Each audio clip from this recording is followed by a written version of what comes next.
Hey traders, Jason here with Day Trading Fearless. This is the weekly watch list for July 10th, 2022. Make sure you guys like this video and subscribe if you do like it. And also check out my website, daytradingfearless.com, home of the $99 S&P Emini weekly trade zone support and resistance with a 2-hour long video course. $99 for a lifetime subscription. I update the trade zones every single week. I've been doing it for the last 7+ years, so make sure you go over there and check it out. But let's jump right into the video. So this week, S&P Emini futures, nice kind of rally. We had the dip. I told you guys probably a little bullish. Came back up to this trend line, and we will see what happens, right?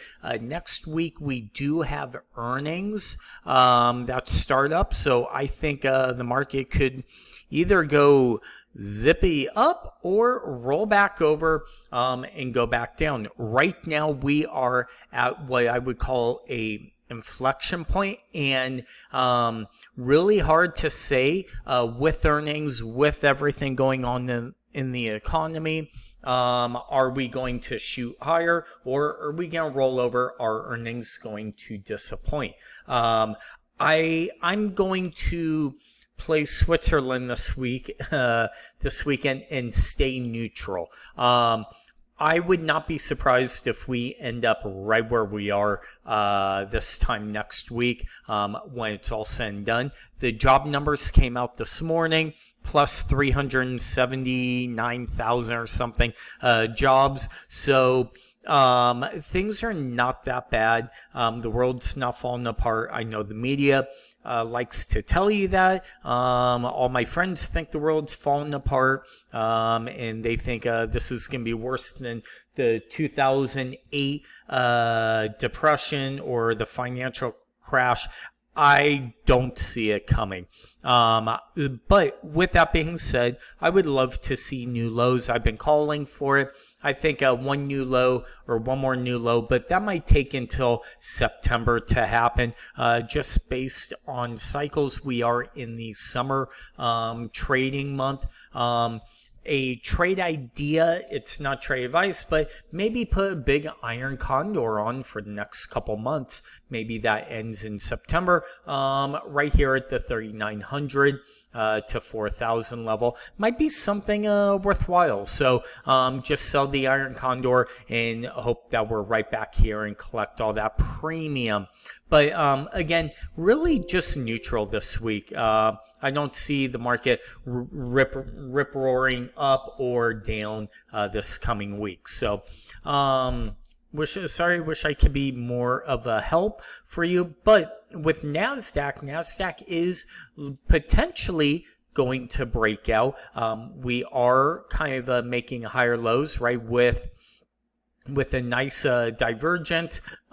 Maybe we do rally up to the 13,000 on NASDAQ again. I wouldn't be surprised if we rally up and then pull right back down, and we're right back here at the 12,000 ish level.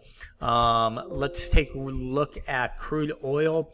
Yeah, my 150 call, maybe I'll change my mind on that. But I don't know. There's just something in my gut telling me I think we're going to have another big rally up to at least the highs, this 130 level, and maybe just do a quick spike. We will see. It is a potential quadruple 5x bottom, right? 1, 2, 3, 4, 5 times.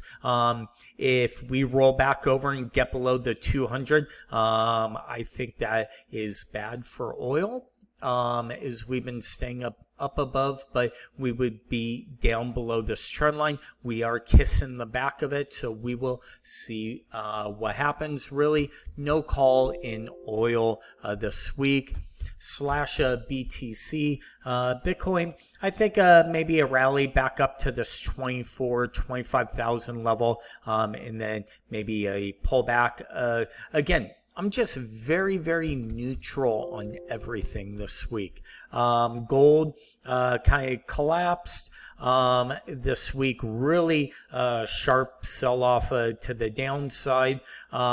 I think maybe watch this 157 level for a potential bounce on gold. If it gets down there, maybe go look at selling the 140 calls or something, or sorry, puts down there. Go way out of the money. Nice support level, way oversold. So that might be a good trade there. Again, not trade advice, but just ideas. Silver, we talked about the H pattern a couple weeks ago. I said I didn't believe in it because of the structure of the market, and down we go. Look at this. I drew these fibs a while back, and we came right to the 1618. Watch this 16 level. If we get there, maybe go look at selling the 14 puts. Might be a decent trade idea. Apple. Kind of Apple helping lead NASDAQ and all that. They do have earnings coming up, I believe, on 7/28. So a couple weeks away. Maybe we rally all the way back up to this 152, touch the back of it, and then roll back over. Maybe a little more upside on Apple. Let's take a look at AMZN.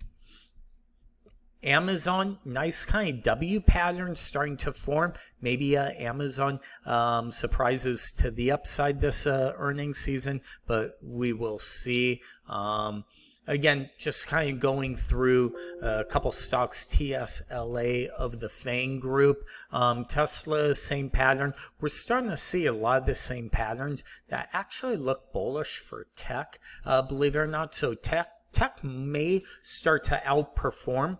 Maybe a trade that might be good is long QQQ, short SPY, hoping that the QQQs actually outperform the SPY over the next few weeks. And then let's take a look at Google L. Same thing. A lot of these things look like they do have a little bit of room to run very nice patterns. Get back up to this prior support, becomes new resistance. So there are, I think, a lot of trades out there to be had, things to do. And then finally, TWTR. Look at this, man. Just horrible. Twitter is, and the reason I bring this up is because it's also part of the Elon Musk thing with everything going on. If Elon does back away, I think that would be really good for Tesla.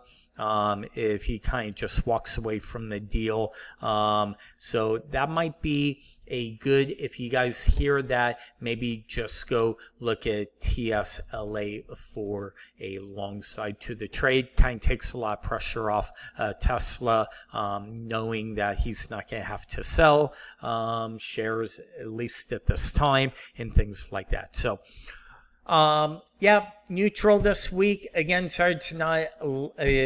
Sorry, it's been a little lackluster this week. Nothing, no fireworks. That was last week for 4th of July. Very calm. We're coming to the summer month, so be careful out there trading. And thank you for watching. Until next time, we'll talk to you soon.